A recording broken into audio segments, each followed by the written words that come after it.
Hello good evening everyone, कैसे हैं आप सब। आशा करते हैं अच्छे होंगे। एंड आज के सेशंस में हम बात करने जा रहे हैं आवेश के कुछ गुणधर्म। तो इससे पहले पार्ट फर्स्ट में हम डिस्कस कर चुके थे बेटा आवेश के बारे में, हमने डिटेल में और एक एक छोटी छोटी बातें जो आवेश से रिलेटेड था वो सारी चीज़ें हमने पार्ट फर्स्ट के अंदर कवर किया है। अगर आप पार्ट फर्स्ट नहीं देखा तो आप जाओ, लिंक डिस्क्रिप्शन में मिल जाएगा आपको, और जाके ज़रूर देखिएगा, ठीक ना। पार्ट फर्स्ट को ज़रूर देखिएगा, मज़ा आएगा। बहुत ही वंडरफुल वीडियोज़ है, बच्चों ने दबा के लाइक किया है, शेयर किया है, और उम्मीद है कि आप इस वीडियो को भी लाइक और शेयर ज़रूर करेंगे। अधिक से अधिक लोगों तक इस वीडियो को आप पहुँचाएँगे। मज़ेदार टॉपिक्स आज के इस वीडियो में हम डिस्कस करने जा रहे हैं, आवेश के कुछ गुणधर्म और कूलम का नियम, है ना। कूलम का नियम भी हम डिस्कस करेंगे इस चैप्टर्स के इस वीडियो के अंदर। तो इसलिए आप लोग बने रहिएगा वीडियो में, स्टार्टिंग से स्टार्ट कीजिए और एंड पे जाके ख़त्म कीजिए। वीडियो को कहीं पे भी आप स्किप मत कीजिएगा। वीडियो को स्किप करने का मतलब है कि कुछ ना कुछ चीज़ें आपसे छूट जाएंगी, इंटरेस्टिंग पॉइंट्स छूट सकते हैं, कोई बेसिक कॉन्सेप्ट आपसे छूट सकता है। तो इसलिए वीडियो को पूरा ज़रूर देखिएगा, ठीक है ना। तो चलिए स्टार्ट करते हैं और बात करते हैं आवेश के गुणधर्म में। सबसे पहला आवेश का संरक्षण, ठीक है ना। आवेश जो कि हम पढ़ चुके थे कि आवेश क्या होता है। तो आवेश जो है किसी पदार्थ का वह मूलभूत गुण है जिसके कारण वह किसी अन्य एक आवेशित वस्तु पर क्या करता है, एक वैद्युत बल आरोपित करता है। तो पदार्थ के उस गुणधर्म को हम क्या बोलते हैं, आवेश बोलते हैं। तो आवेश का संरक्षण, देखो कंजर्वेशन ऑफ चार्ज क्या होता है। जैसे हमने मास कंजर्वेशन पढ़ा है, जैसे हमने एनर्जी कंजर्वेशन पढ़ा है कि ऊर्जा संरक्षित रहता है, द्रव्यमान संरक्षित रहता है। तो द्रव्यमान संरक्षण, ऊर्जा संरक्षण वो काफ़ी हद तक होल्ड नहीं करता है। बाद में जब हम रिलेटिविटी में जाते हैं ना, तब रिलेटिविटी के टर्म्स में जब हम पढ़ते हैं सापेक्षता के सिद्धांत से, तो क्या होता है कि आपका जो द्रव्यमान है, द्रव्यमान और ऊर्जा एक ही सिक्के के दो पहलू होते हैं। मतलब जब हम रिलेटिविटी के टर्म्स में जब हम बात करते हैं तो द्रव्यमान संरक्षित नहीं होता है, ऊर्जा संरक्षित नहीं होता है, परंतु द्रव्यमान और ऊर्जा का योग संरक्षित रहता है। मतलब कुल द्रव्यमान और कुल ऊर्जा संरक्षित रहता है।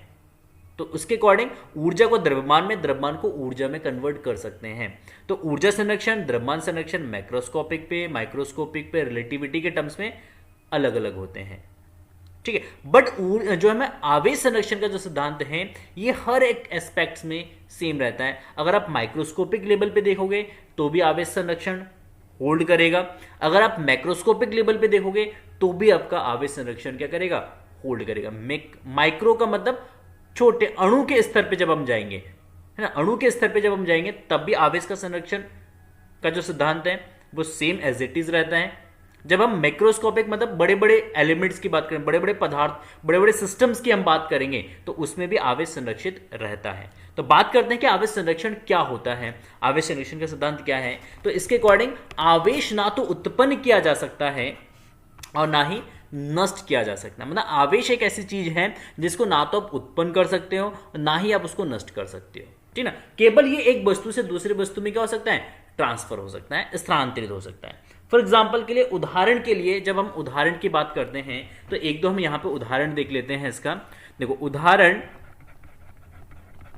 उदाहरण जब हम बात करेंगे, देखो जब हम एक कांच की छड़ को, जैसे मान लो हमारे पास एक कांच की छड़ है और कांच की छड़ को आप किसके साथ रगड़ते हो, आप रेशम के साथ रगड़ते हो, रेशम के कपड़ों के साथ रगड़ते हो। जैसे एक सिंपल से यहां पे हम एग्जांपल लेंगे कि कांच की हमारे पास एक छड़ है, मान लो ये कांच की छड़ है, ठीक है ना। और एक हमने क्या करा, रेशम का कपड़ा ले लिया और रेशम के कपड़े को हमने कांच के साथ क्या करा, बहुत खूब अच्छे तरीके से रगड़ा, है ना। ये रेशम है, ये कांच है। देखो अब सिंपली जब रेशम और कांच को आपस में रगड़ेंगे तो दोनों वस्तु क्या होंगे, आवेशित होंगे, है ना। एक पे धनावेश आ जाएगा, एक पे ऋणावेश आ जाएगा। तो आपको पता है कांच पे कैसा आवेश आएगा, धनावेश आ जाएगा, है ना। और जो रेशम है, रेशम पे कैसा आवेश आएगा, ऋणावेश आएगा। सिंपल सी बात है। तो इस केस में इस पे जितना धनावेश आएगा, इसमें मान लो कैपिटल क्यू धनावेश आया तो इसमें माइनस का कैपिटल क्यू क्या जाएगा, ऋणावेश आएगा। इक्वल मात्रा में उत्पन्न होंगे। अब देखो घर्षण से पहले आवेश कितना है, घर्षण से पहले आवेश कितना था इसमें, तो घर्षण से पहले कितना आवेश था? अगर हम घर्षण की बात करते हैं तो घर्षण से पहले ये भी न्यूट्रल था और ये भी हमारा न्यूट्रल था, दोनों ही न्यूट्रल थे, दोनों ही उदासीन थे, दोनों पे ही आवेश कितना था? 0 था। तो आवेश कितना हुआ? 0। अच्छा, घर्षण के बाद आवेश कितना आया? दोनों में आवेश आया, एक पे प्लस क्यू और दूसरे पे माइनस क्यू, जोड़ दोगे तो कितना आएगा? 0। तो घर्षण से पहले भी इस पे आवेश 0 था और घर्षण के बाद भी आवेश कितना है? 0 है। तो इसके अंदर आवेश ना तो उत्पन्न हुआ है और ना ही नष्ट हुआ है। बस क्या हुआ कि एक वस्तु से कांच से किस में ट्रांसफर हो गया? रेशम के अंदर ट्रांसफर हो गया। इलेक्ट्रॉन कांच से किस में चला गया? रेशम में चला गया। तो आवेश ना तो कभी उत्पन्न किया जा सकता और ना ही उसको कभी भी नष्ट किया जा सकता। ये केवल एक वस्तु से दूसरे वस्तु में क्या हो सकता है? स्थानांतरित हो सकता है। अच्छा, दूसरा उदाहरण देखते हैं। दूसरा उदाहरण यहां पे, जब हम किसी वस्तु को क्या करते हैं? आयनीकृत करते हैं, आयनन होता है, ठीक है ना। आयनीकरण क्रिया जो होती है, आयनीकरण क्रिया, देखो आयनीकरण क्रिया में क्या है भाई? जो आयनीकरण क्रिया है हमारा, आयनीकरण क्रिया में देखो लेट्स से कि अगर हम NaCl है, NaCl जो सोडियम क्लोराइड है, जब इसका हम क्या करते हैं? आयनीकरण करते हैं, इसका हाइड्रोलिसिस करते हैं, है ना, विद्युत अपघटन करते हैं। इसका क्या करते हैं? विद्युत अपघटन। तो विद्युत अपघटन के बाद ये आपको मिलता है Na पॉजिटिव और plus Cl negative. Na positive और Cl नेगेटिव मिलेगा। ओके, ठीक है, कोई इश्यू नहीं है। Na पॉजिटिव और Cl नेगेटिव, ठीक है, समझ में आता है। तो देखो अब यहां पे इनिशियल स्टेज पे चार्ज कितना? 0 है और यहां पे आपका प्लस E चार्ज है, यहां पे माइनस E चार्ज है। टोटल कितना चार्ज है? 0 चार्ज है। मतलब विद्युत अपघटन से पहले आवेश 0 है, विद्युत अपघटन के बाद भी आवेश कितना है? 0 ही है। दोनों को ऐड करोगे तो टोटल चार्ज कितना? 0। इसका मतलब यहां पे भी आवेश ना तो उत्पन्न हुआ है और ना ही क्या हुआ? नष्ट हुआ है। तो ये विद्युत उदासीन है। तो जो आयनीकरण अभिक्रिया होती है, तो आयनीकरण अभिक्रिया भी हमारी क्या होती है? आवेश संरक्षण के सिद्धांत को वो भी पालन करती है और बहुत अच्छे तरीके से पालन करती है वो। ठीक है, देखो नेक्स्ट थर्ड एग्जांपल से लेते हैं, युग्म विनाश और युग्म उत्पादन। युग्म विनाश और युग्म उत्पादन। अच्छा भाई, युग्म विनाश और युग्म उत्पादन क्या होता है वो देख लेते हैं। देखो युग्म विनाश और युग्म उत्पादन में सबसे पहले हम बात करते हैं युग्म विनाश। युग्म विनाश, पेयर प्रोडक्शंस एंड पेयर एनिहिलेशंस। देखो जो हमारा युग्म विनाश होता है इसको इंग्लिश में बोलते हैं एनिहिलेशन। एनिहिलेशन,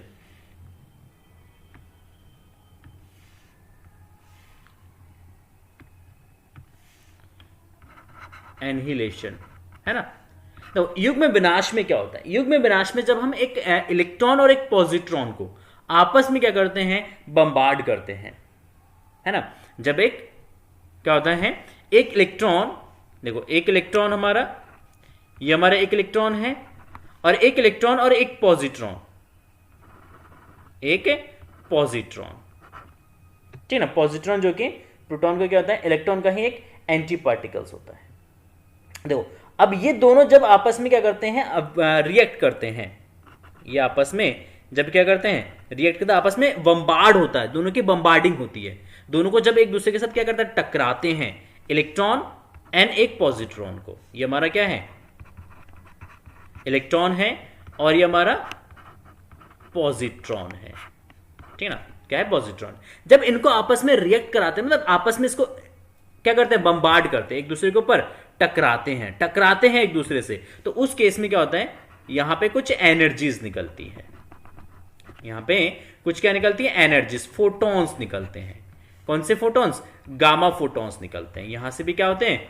गामा फोटॉन्स निकलते हैं। ये ऊर्जा संरक्षण, ये ऊर्जा होते हैं। जो फोटॉन्स होते हैं ये क्या होते हैं? ये ऊर्जा होते हैं, प्रकाश होता है, इलेक्ट्रोमैग्नेटिक रेडिएशंस होता है, मतलब विद्युत चुंबकीय तरंगें होती हैं। तो जब एक इलेक्ट्रॉन और एक पॉजिट्रॉन को आपस में क्या करते हैं? रिएक्ट करते हैं, आपस में जब उनको बम्बार्ड करते हैं, कोलिजन्स करते हैं उन दोनों के आपस में, मतलब टकराते हैं, तो उस केस में क्या होता है? गामा फोटॉन्स निकलते हैं। गामा फोटॉन्स क्या है? ऊर्जा है, जो कि न्यूट्रल होता है। ये जो है गामा फोटॉन्स क्या होता है? ये उदासीन होते हैं। गामा फोटॉन्स जो है, गामा फोटॉन्स जो है वो क्या होते हैं?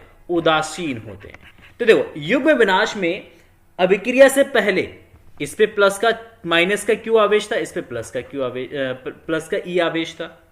एक पॉजिट्रॉन और एक इलेक्ट्रॉन है, इलेक्ट्रॉन पे नेगेटिव आवेश है, पॉजिट्रॉन पे पॉजिटिव आवेश है। तो अभिक्रिया से पहले कितना आवेश था? अभिक्रिया से पहले अभिक्रिया से सॉरी अभिक्रिया से पहले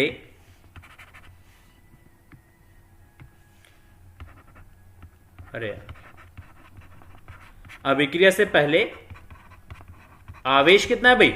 जीरो, क्योंकि माइनस और प्लस आपस में कैंसिल आउट हो जाएगा तो कितना आएगा? जीरो हो जाएगा। अभिक्रिया के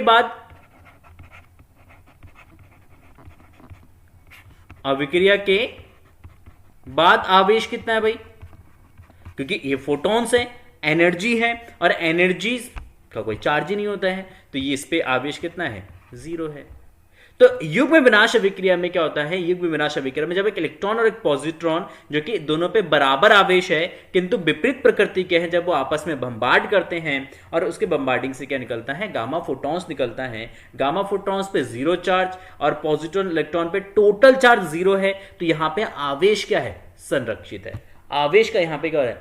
संरक्षण आ रहा है। तो अगर इसको अभिक्रिया में अगर हमें लिखते हैं तो electron plus positron is equal to gamma plus gamma photons, ठीक है ना। तो एक इलेक्ट्रॉन और एक पॉजिट्रॉन की अभिक्रिया से दो गामा फोटॉन्स उत्पन्न होते हैं। क्या होते हैं? दो गामा फोटॉन्स उत्पन्न होते हैं। नेक्स्ट इसी में होता है एक युग्म उत्पादन। क्या अभिक्रिया बोलते हैं हम? एक बोलते हैं युग्म उत्पादन बोलते हैं। युग्म उत्पादन में क्या होता है? युग्म उत्पादन इसका रिवर्स अभिक्रिया होता है। युग्म उत्पादन भाई देखो, युग्म उत्पादन अभिक्रिया में क्या होता है कि जब हम हाई एनर्जेटिक गामा फोटॉन्स को एक भारी नाभिक पे क्या करते हैं? टकराते हैं। ये भारी नाभिक है। क्या भाई? भारी नाभिक है। जब इस भारी नाभिक पे क्या करते हैं? कुछ दो गामा फोटॉन्स की आपस में क्या करते हैं? बम्बार्ड करती है। गामा फोटॉन्स है ना। जब दो गामा फोटॉन्स को क्या करते हैं? इस भारी नाभिक पे बम्बार्ड करते हैं। बम्बार्ड का मतलब क्या है? टकराना। हाई स्पीड से उसको टकराते हैं। तो इस केस में क्या होता है? यहां से एक इलेक्ट्रॉन और एक पॉजिट्रॉन जो है वो क्या होते हैं? वो उत्पन्न होते हैं।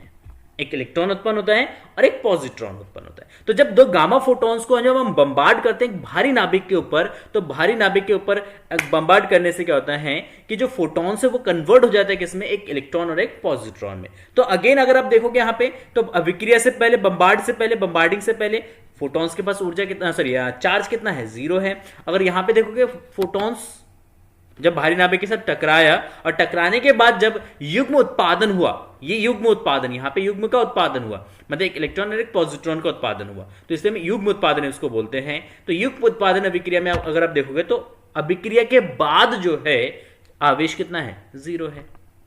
तो यहां पे हमारा जो अभिक्रिया जो है gamma photons is equal to tends to एक इलेक्ट्रॉन प्लस एक पॉजिट्रॉन, ठीक है ना। एक इलेक्ट्रॉन और एक पॉजिट्रॉन। ओके, ठीक है। तो यहां पे इसमें ये जो अभी इस पे आवेश कितना है? यहां पे आवेश आपका जीरो है। यहां पे आवेश कितना है? यहां पे भी आवेश आपका कितना है भाई? जीरो है, ठीक है। दोनों जगह आवेश कितना है? जीरो है। तो इसका मतलब यहां पे भी आवेश क्या हमारा? संरक्षित है, ठीक है। तो जो भी अभिक्रिया आप ले लो, चाहे वो आपका युग्म उत्पादन ले लो, युग्म विनाश ले लो, घर्षण ले लो, आयनीकृत ले लो, हर जगह आवेश क्या रहता है बेटा? संरक्षित रहता है। तो हमेशा आप ये बोल सकते हो कि आवेश को ना तो हम उत्पन्न कर सकते हैं और ना ही नष्ट कर सकते हैं, इसको केवल एक रूप से दूसरे रूप में हम परिवर्तित कर सकते हैं। तो I think is it clear? आपको पूरे बहुत अच्छे तरीके से समझ में आ गया होगा। चलिए बढ़ते हैं नेक्स्ट टॉपिक की तरफ। और इसके अलावा बहुत सारे एग्जांपल्स आप इसके ले सकते हैं। इतने एग्जांपल्स आई थिंक सफिशिएंट है। आप कोई भी नाभिक की अभिक्रिया ले सकते हैं, आप कोई भी रासायनिक क्रिया ले सकते हैं, रासायनिक अभिक्रिया ले सकते हैं, कुछ भी ले सकते हैं, ठीक है। अब देखो वैद्युत आवेश के मूल गुण, basic properties of electric charge. देखो पहला प्रॉपर्टी क्या है? अब वो जो आवेश है ना बेटा, आवेश क्या है? एक अदिश राशि है। यहां पे लिख देता हूं, आवेश एक अदिश राशि है। नोट पॉइंट है ना। आवेश क्या भाई? अदिश राशि है। तो अदिश राशि को हम जोड़ना अगर घटाना चाहे तो ऑर्डिनरी जो बीजीय विधि है, बीजगणितीय जो विधि है, उसकी सहायता से हम क्या कर सकते हैं, उसको जोड़ भी सकते हैं और उसको घटा भी सकते हैं। ठीक है ना। अदिश होता तो अदिश को जोड़ने या घटाने के लिए, सॉरी सदिश अगर होता तो सदिश को जोड़ने या घटाने के लिए हमें सदिश के नियमों का पालन करना पड़ता। तो वैद्युत आवेश की योज्यता, additivity of electric charge is what, that is कि वैद्युत आवेश की योज्यता का अर्थ है कि किसी निकाय का कुल वैद्युत आवेश उसके विभिन्न अवयवी कणों पर उपस्थित वैद्युत आवेश के बीजीय योग के बराबर होता है, चिन्ह सहित। यहां पे लिखा है चिन्ह सहित योग। चिन्ह सहित योग का मतलब है पॉजिटिव है तो पॉजिटिव, नेगेटिव है तो नेगेटिव। तो कह रहे कि वैद्युत आवेश की योज्यता, जो एडिटिविटी, सिंपल सा लॉ है कि अगर सिस्टम के अंदर मल्टीपल चार्ज है, एक सिस्टम में हमारे पास एक निकाय है, उसके अंदर बहुत सारे आवेश है, तो उस पर टोटल कितना आवेश है उसको निकालने के लिए हम उसका क्या करेंगे, बीजीय योग कर देंगे। मान लेते हैं यदि किसी निकाय में Q1 minus Q2 plus Q3 minus Q4 dot Qn आवेश है, इतना आवेश है, तो निकाय पर कुल आवेश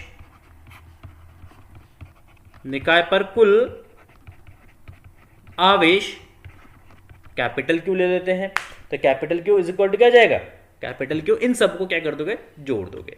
फॉर एग्जाम्पल के लिए Q1 plus minus Q2 plus Q3 plus minus Q4 और प्लस डॉट डॉट क्या जाएगा आपका Qn हो जाएगा।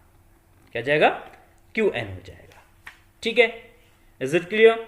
देखो मान लो अब अगर हम बात करते हैं, कोई सिस्टम है ना, कोई एक सिस्टम है, जैसे ये 3 पार्टिकल सिस्टम है, मान लो 3 आवेश, यहां पे है प्लस का 2 माइक्रोकूलम, यहां पे है माइनस का 10 माइक्रोकूलम, यहां पे है आपका माइनस का 15 माइक्रोकूलम। इस आवेश पे मतलब इस निकाय पे कुल आवेश कितना है, तो इसका कुल आवेश देखो Q1 is equal to plus 2 microcoulomb plus 2 microcoulomb, Q2 is equal to कितना है, माइनस का 15 microcoulomb and Q3 is equal to minus का 10 माइक्रोकूलम। अच्छा, अगर हम इसको क्या करते हैं, ऐड करेंगे तो कुल आवेश कितना होगा, यहां पे कुल आवेश देखो, कुल आवेश हो जाएगा आपका capital Q is equal to Q1 plus Q2 plus Q3। ठीक है ना, योज्यता के नियम से Q1 Q2 Q3 को ऐड कर देंगे, जोड़ देंगे, तो 2 माइक्रोकूलम माइनस का 15 माइक्रोकूलम माइनस का 10 माइक्रोकूलम, अगर जोड़ेंगे 25 में से 2 घटाएंगे तो कितना, माइनस का 23 माइक्रोकूलम आ जाएगा। तो Q इज इक्वल टू कितना जाएगा आपका, माइनस का 23 माइक्रोकूलम हो जाएगा। ये आंसर हो जाएगा हमारा, Q is equal to minus का 23 microcoulomb, that is the correct answer. ठीक है, तो इस तरीके से हम क्या कर सकते हैं, आवेश को जोड़ भी सकते हैं, घटा सकते हैं। जहां पे प्लस प्लस के होंगे उसको जोड़ देंगे, जहां पे माइनस प्लस में होंगे उसको क्या कर देंगे, घटा देंगे, माइनस माइनस में होंगे तो जोड़ देंगे। बस सिंपल सा है, ठीक ना, योज्यता का नियम। नेक्स्ट आते हैं, देखो यहां पे वैद्युत आवेश का क्वांटीकरण है ना, quantization of electric charge, that is the most important. ये इंपॉर्टेंट है, मोस्ट इंपॉर्टेंट है। देखो वैद्युत आवेश का क्वांटीकरण क्या होता है, क्वांटीकरण को समझ लेते हैं। देखो फिजिक्स ना 2 तरीके से चलती है, 2 फिजिक्स होती है हमारे पास। जो फिजिक्स की अगर हम पार्ट्स की अगर बात करेंगे ना, 2 तरीके के फिजिक्स है। एक है हमारा, ठीक है ना, एक है क्लासिकल, एक है क्वांटम, है ना। क्या है, क्वांटम है, ठीक ना। क्लासिकल के हिसाब से कहा गया है कि आवेश या कोई भी चीज है वो क्या होता है, वो सतत रूप में होता है, कंटिन्यूअस फॉर्म में होता है। क्या होता है, कंटिन्यूअस फॉर्म में होता है। क्वांटम में ये कहा गया है, जो क्वांटम मैकेनिक्स है, क्वांटम मैकेनिक्स के अंदर ये कहा गया है कि जो कोई भी पदार्थ है, चाहे वो आपका आवेश है, आपका ऊर्जा है, ठीक ना, वो क्या है, वो डिस्क्रीट फॉर्म में है, वो असतत रूप में है। क्या है, असतत रूप में है, ठीक ना, डिस्क्रीट फॉर्म में है, वो क्वांटा के फॉर्म में है। कैसे समझो, सतत में जैसे हमारा रियल नंबर है ना, रियल नंबर मतलब वास्तविक संख्या है।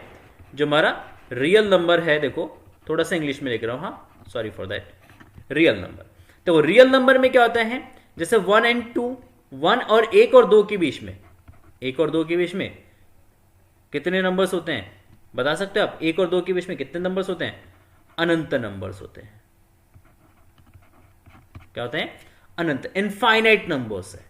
आप इसके बीच में 1.11 भी लिख सकते हो, आप इसके बीच में 1.11 भी लिख सकते हो, 1.111, 1.12 भी लिख सकते हो, 1.15 भी लिख सकते हो। इस तरीके के बहुत सारे नंबर्स जो है आप इसके बीच में लिख सकते हो। तो जब हम रियल नंबर्स में अगर हम बात करते हैं तो रियल नंबर्स में जो ये आपके 1 से 2 के बीच में अगर हम नंबर्स लिखेंगे तो ये क्या होगा? ये कंटिन्यूअस फॉर्म में होगा, ये सतत रूप में होगा।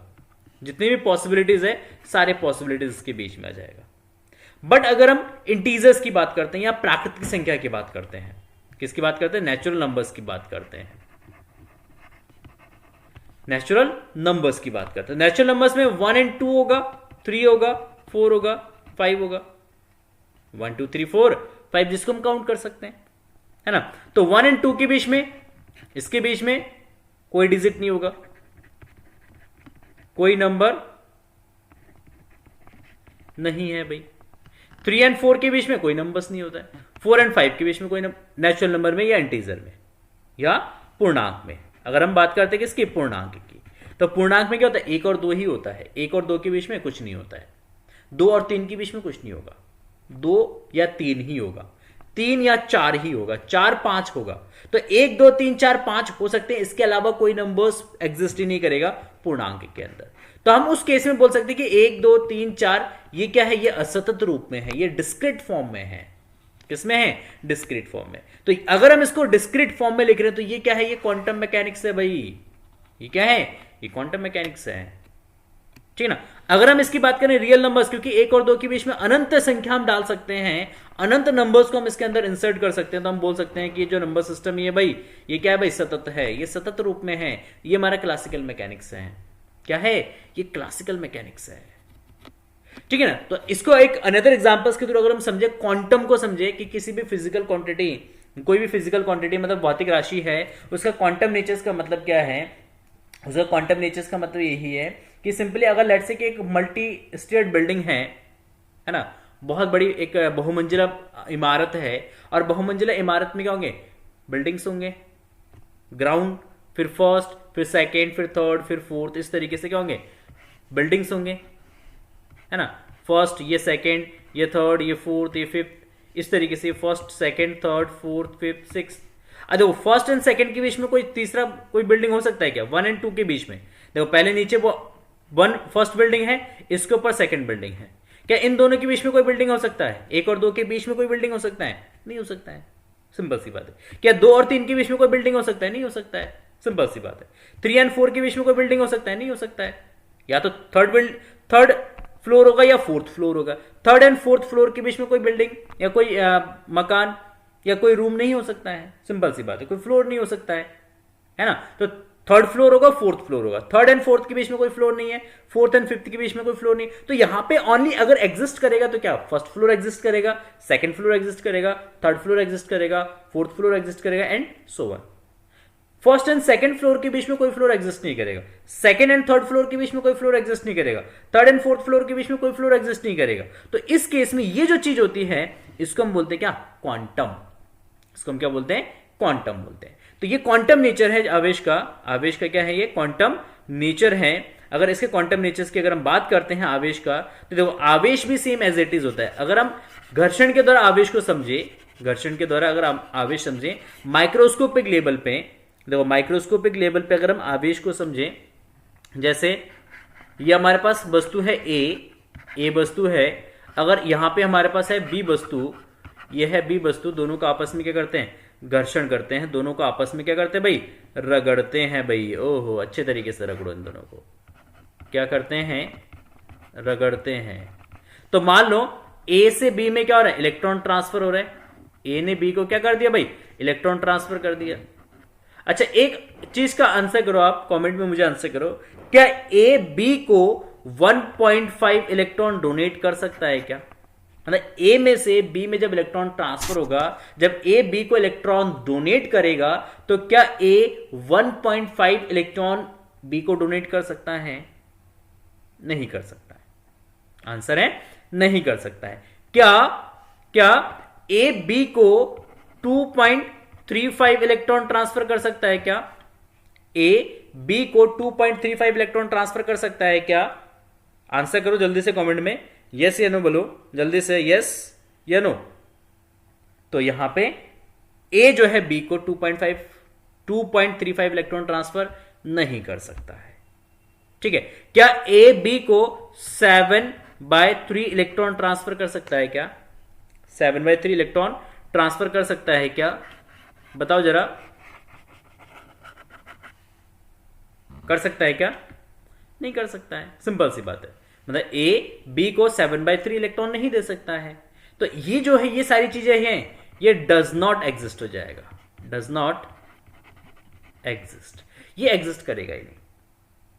जब ए बी को इलेक्ट्रॉन देगा, जब ए बी को इलेक्ट्रॉन देगा तो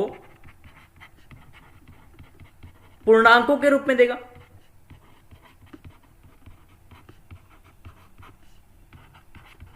किसके रूप में देगा भाई? पूर्णांकों के रूप में देगा। वो इंटीजर के फॉर्म में देगा। किसके फॉर्म में देगा? इंटीजर के फॉर्म में देगा। अगर वो इंटीजर के फॉर्म में दे रहा है, इसका मतलब इलेक्ट्रॉन कितने ट्रांसफर हो सकते हैं? इलेक्ट्रॉन 1 इलेक्ट्रॉन ट्रांसफर हो सकता है, इलेक्ट्रॉन 2 ट्रांसफर हो सकता है। तो मतलब स्थानांतरित इलेक्ट्रॉनों की संख्या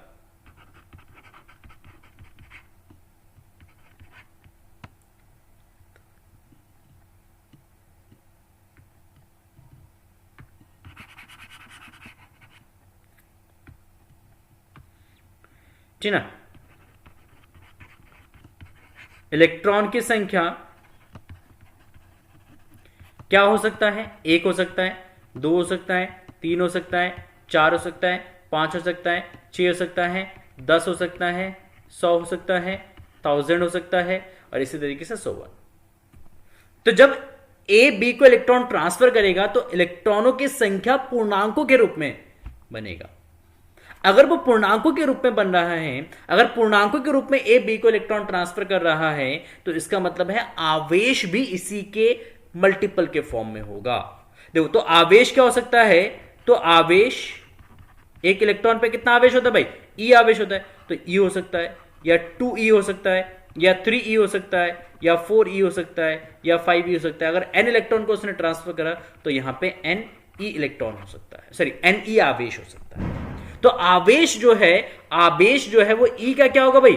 E का पूर्ण गुणज होगा। तो अगर हम यहां पे इसको लिखते हैं लैंग्वेज के फॉर्म में, तो देखो यहां पे मैं लिख देता हूं, ऊपर टॉप पे लिख देता हूं मैं कहीं, ठीक है ना, कि किसी वस्तु पर आवेश, अतः हम यहां पे लिख सकते हैं, अतः किसी वस्तु पर आवेश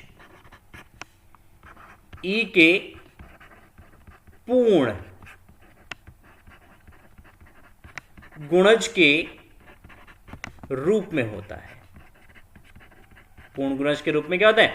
आवेश जो है किसी वस्तु में, वो E के पूर्ण गुणज के रूप में होगा भाई। किसके रूप में होगा? E के पूर्ण गुणज के रूप में होगा। अगर E के पूर्ण गुणज के रूप में है तो इसका मतलब क्या है भाई? तो इसका मतलब क्या है? तो इसका मतलब यही है, इसका मतलब यही है कि आवेश क्या है? क्वांटीकृत है। आवेश जो है वो क्वांटाइज्ड है। तो इसी को आवेश का क्वांटम नेचर बोलते हैं, कि किसी वस्तु पर आवेश जो है वो E के पूर्ण गुणज के रूप में होता है। किसी भी वस्तु पर आवेश जो है वो E के पूर्ण गुणज के रूप में होगा। किसके रूप में होगा बेटा? पूर्ण गुणज के रूप में होगा। ठीक है ना? आ रही बात समझ में? तो I think is it clear? अगर फिर भी डाउट्स होता है, फिर भी कोई क्वेश्चंस आता है मन में, तो आप पूछ सकते हो। बहुत ही इजीएस्ट वे में मैंने आपको समझाया है कि क्वांटम क्या होता है, क्वांटम नेचर्स क्या होता है, और क्लासिकल मतलब क्वांटम मैकेनिक्स और क्लासिकल मैकेनिक्स में क्या डिफरेंस होता है। ये चीज आपको पढ़ने को मिलेगा आगे फिजिक्स के अंदर, तो इसे सीख लो इसको। क्वांटम के अंदर क्या होता है? चीजें डिस्क्रीट फॉर्म में होता है। क्लासिकल के अंदर क्या होता है? चीजें सतत रूप में होता है। तो इन नेचर्स, आवेश जो है वो क्वांटम लॉ को फॉलो करता है। क्वांटीकृत होता है आवेश हमारा, क्या होता है? क्वांटीकृत होता है। तो इसी को हम क्या बोलते हैं? क्वांटम नेचर्स बोलते हैं। तो किसी वैद्युत आवेश को अनिश्चित रूप में विभाजित नहीं किया जा सकता। अनिश्चित रूप में देखो सिंपली आवेश जो आपका एग्जिस्ट करेगा वो ई करेगा। ई का मतलब कितना? 1.6 इंटू 10⁻⁻⁹ कूलम, या 2e एग्जिस्ट करेगा। 2e कितना? 3.2 इंटू 10⁻⁻⁹ कूलम। तो देखो आवेश अगर एग्जिस्ट करेगा, आवेश का अगर अस्तित्व होगा तो 1.6 into 10 to the power minus 19, इसके बाद 3.2 into 10 to the power minus 19 होगा, ठीक ना। Q is equal to 2.4 into 10 to the power minus का 19 कूलम। क्या इसका कोई अस्तित्व होगा? आंसर बताना जल्दी से कमेंट में, क्या इसका अस्तित्व होगा? क्या ये एग्जिस्ट करेगा इन नेचर? क्या एग्जिस्ट करेगा? यस या नो, जल्दी से बताओ, क्या ये एग्जिस्ट करेगा? नहीं करेगा, ठीक ना, इसका अस्तित्व नहीं है, इसका अस्तित्व नहीं है, ये एग्जिस्ट ही नहीं करेगा। तो एग्जिस्ट कौन से आवेश करेंगे? एग्जिस्ट करेगा, देखो आवेश जो हो सकता है, आवेश आपका हो सकता है 1.6 into 10 to the power minus 19 coulomb. इसके बाद नेक्स्ट आवेश क्या हो सकता है आपका? 3.2 गुणा 10 की घात माइनस का 19 कूलम। इसके बाद क्या हो सकता है? 4.8 गुणा 10 की घात माइनस का 19 कूलम। इसके बाद क्या हो सकता है? 6.4 गुणा 10 की घात माइनस का 19 कूलम, मतलब 1.6 गुणा 10 की घात माइनस 19 के पूर्ण गुणज के रूप में होगा।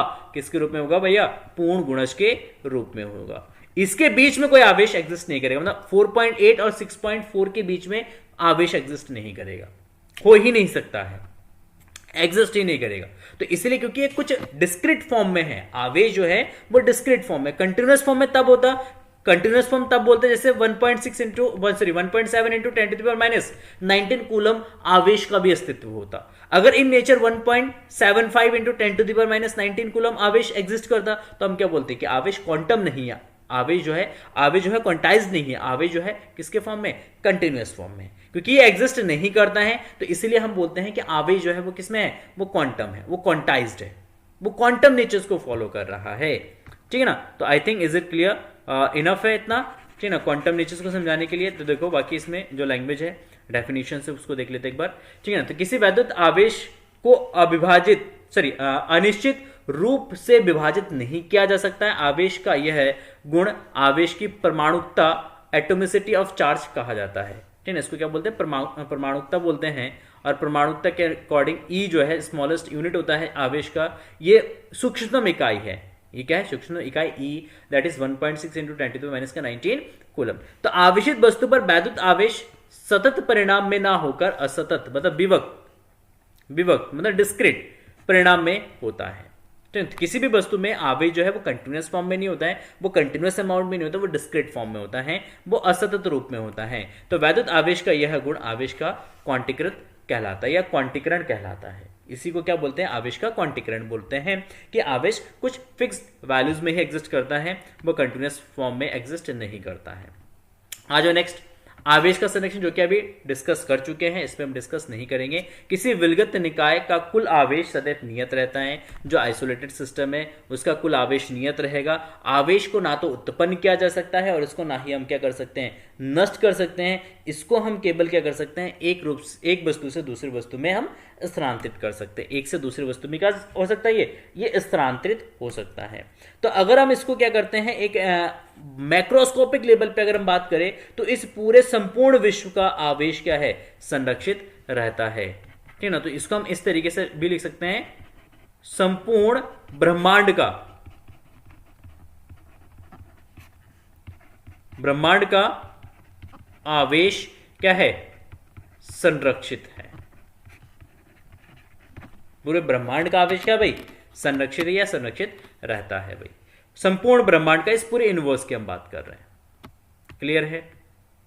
ठीक, नेक्स्ट आता है वैद्युत आवेश का मात्रक, है ना, यूनिट ऑफ इलेक्ट्रिक चार्ज। किसमें हम इसको मेजर करते हैं, ठीक है ना। तो इसको मेजर करते हैं, इसका मात्रक जो होता है, मात्रक होता है कूलम। इसका मात्रक होता है क्या? कूलम होता है, ठीक है ना। तो वैद्युत आवेश का जो मात्रक होता है इसको हम क्या बोलते हैं भाई? कूलम बोलते हैं। इसका सबसे बड़ा मात्रक है। और इसके अलावा भी छोटे छोटे मात्रक होते हैं। छोटे मात्रकों में कौन आता है? माइक्रोकूलम आता है। 1 microcoulomb is equal to 10 to the power minus 6 coulomb होता है ना। और माइक्रोकूलम होता है, ठीक है ना, माइक्रो जिसको हम पिकोकूलम बोलते हैं। 1 picocoulomb is equal to 10 to the power minus का 12 कूलम होता है। क्या होता है?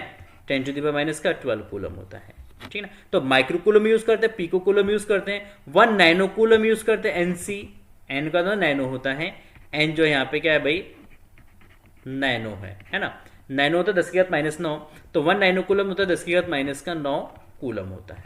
तो ये भी हम इसको यूज करते हैं, ठीक है ना। तो पीको कूलम भी यूज करते हैं और माइक्रो कूलम भी यूज करते हैं। ये है हमारा पीको कूलम, पीको कूलम है ना। ये हमारा नैनो कूलम है, एनसी जो है हमारा क्या है, नैनो कूलम।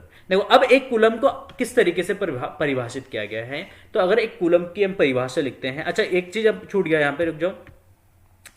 एक चीज, जब हम बात करते हैं आवेश के क्वांटम नेचर्स की, तो according to quantum natures Q जो है किसी वस्तु पे जो आवेश होता है वो होता है Q is equal to plus minus n e. मतलब capital Q is equal to plus minus n e होता है, जहां पे एन इलेक्ट्रॉन पे क्या है, आवेश है। सॉरी, एन जो है इलेक्ट्रॉनों की संख्या है और ई जो है वो इलेक्ट्रॉन पे आवेश है, ठीक है।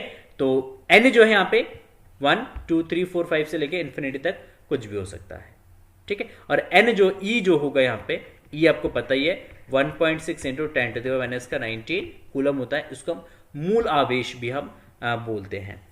ई को जो है हम क्या बोलते हैं, मूल आवेश भी हम बोलते हैं, ठीक है ना। आ जाओ, ठीक है। तो अगर हम आवेश को डिफाइन करते हैं, परिभाषित करते, मतलब एक कूलम को परिभाषित करते हैं, तो आपको पता है धारा क्या होता है बेटा, धारा I बराबर होता है Q/T, है ना। यदि अगर आप Q इज इक्वल टू क्या लेते हो 1 ampere and T is equal to 1 second आप ले लेते हो, तो Q जो है वो कितना जाए, वो 1 कूलम हो जाएगा। तो उसी से हमने इसकी परिभाषा बनाए। यदि किसी चालक में 1 एम्पियर की वैद्युत धारा 1 सेकेंड तक प्रवाहित हो, ठीक है ना। क्या, यदि किसी चालक में 1 एम्पियर की वैद्युत धारा 1 सेकेंड तक प्रवाहित हो तो उस चालक में से गुजरने वाले वैद्युत आवेश की मात्रा 1 कूलम होगी, ठीक है ना। तो उस चालक में से जितना वैद्युत आवेश निकल रहा है उस आवेश को हम क्या बोलेंगे, 1 कूलम हम बोलेंगे, उसको 1 कूलम बोला जाएगा, दैट इज कॉल्ड 1 कूलम, ठीक है। इसके अलावा कूलम का और भी मात्रक होते हैं, सीजीएस यूनिट्स होते हैं, ठीक है ना। ये तो आपका एसआई यूनिट होता है, मात्रक जो है कूलम जो है इसका क्या है, ये एसआई मात्रक है, ठीक है। इसके अलावा इसके छोटे छोटे और मात्रक होते हैं, सीजीएस यूनिट्स होते हैं। देखो इसका सीजीएस यूनिट्स अगर हम लिखते हैं, यहां पे लिखते हैं, है ना, यहां पे लिखते हैं सीजीएस यूनिट। देखो इसका सीजीएस यूनिट, है ना। देखो सीजीएस यूनिट क्या होता है इसका सीजीएस यूनिट होता है steradian, sorry statcoulomb होता है। इसका जो सीजीएस यूनिट होता है वो क्या होता है, स्टे कूलम।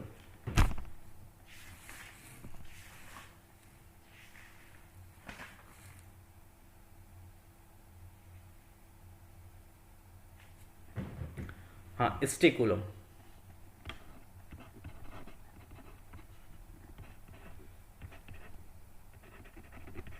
स्टे कूलम, है ना, स्टे कूलम, ठीक है। तो ये इसका सीजीएस यूनिट होता है, CGS unit that is stay coulomb. क्या होता है ये होता है स्टे कूलम। और 1 स्टे कूलम, इसको ESU से भी रिप्रेजेंट करते हैं, इसको ESU भी इसको हम बोलते हैं। तो 1 steradian is equal to होता है, या 1 कूलम इज इक्वल टू होता है 3, 1 कूलम इज इक्वल टू, नीचे लिख देता हूं, 1 कूलम इज इक्वल टू 3 गुणा 10 की घात 9। कितना था, 3 गुणा 10 की घात 9 स्टे कूलम,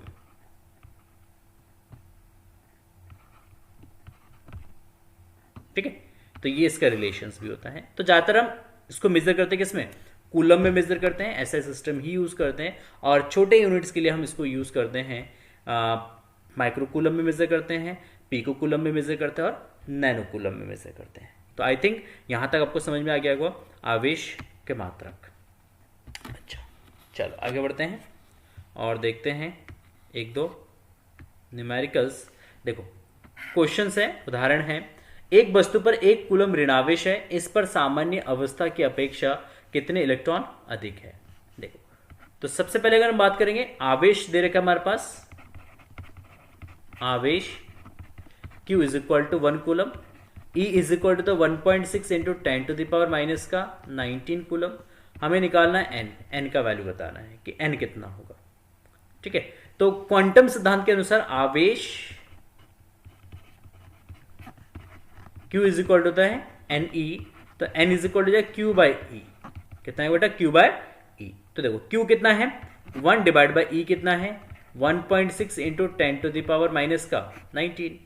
पॉइंट हटाओ 0 आएगा, ठीक ना। 19 को ऊपर ले जाना, तो यह 10 by 16 into 10 to the power 19 divide कर देना 2 से, 5 टू जा 10 और 2 8 जा 16। तो आपका 8 से इसको डिवाइड करो 5 को, तो 8 0.625 आ जाएगा ये इंटू 10 टू द पावर 19। तो ये आपका जो 6.25, इसको ले लेते हैं 6.25। देखो इसको ऐसे लिख देते हैं 6.25 इंटू 10 टू द पावर 18। ठीक है, अगर किसी पदार्थ में इतने 6.25 इंटू 10 टू द पावर 18 इलेक्ट्रॉनों की क्या है? अधिकता है, तो उस केस में उस वस्तु पर क्या जाएगा? एक ऋणावेश आ जाएगा। तो यहां पे लिख सकते हैं यदि किसी वस्तु पर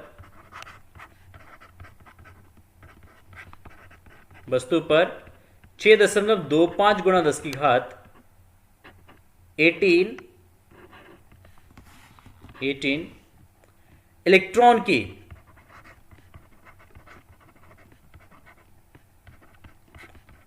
अधिकता हो, तो उस पर आवेश -1 कूलम होगा। यस, ठीक ना। तो किसी वस्तु पर 6.25 गुणा 10 की घात 18 इलेक्ट्रॉन की कमी है, तो उस पर 1 कूलम धनावेश आएगा। अगर 6.25 गुणा 10 की घात 18 इलेक्ट्रॉन की अधिकता है, तो उस पर -1 कूलम का धनावेश आएगा, -1 कूलम का धनावेश आएगा। ठीक है, तो I think is it clear? यहां तक समझ में आ गया होगा आपको। अच्छा देखो नेक्स्ट उदाहरण नंबर नेक्स्ट, किसी चालक पर 5 गुणा 10 की घात -19 कूलम का ऋणावेश उत्पन्न करने के लिए कितने इलेक्ट्रॉन इससे निकालने होंगे अथवा इस पर स्थानांतरित करने होंगे? ठीक है, गॉट इट?